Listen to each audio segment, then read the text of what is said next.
सुना। जब से देखनी तोहरे नैना, भूल गईनी सगरी चैना। दिनवा में तू, रात में तू, सपना बन के आवे ना।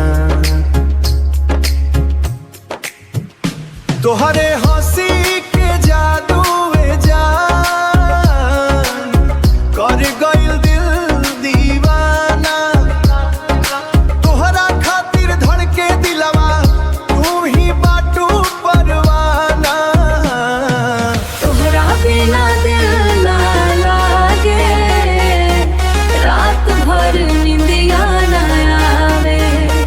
तोहरे प्यार में पागल बानी, दिलवा तोहरे नाम पुकारे।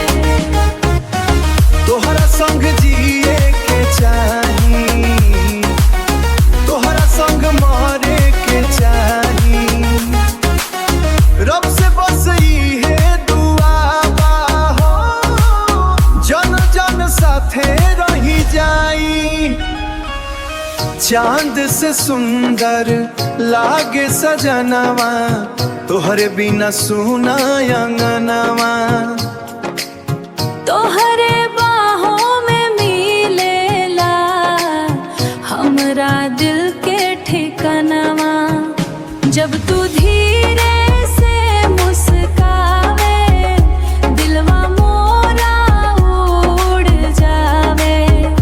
तोहरे प्यार के रंग में सजना, मनवा रोज भींज जावे। बरसा के भींजल मौसम में हाथ पकड़ के चली संग में। दुनिया चाहे कुछ वो बोले, रही तोहर ही रंग में।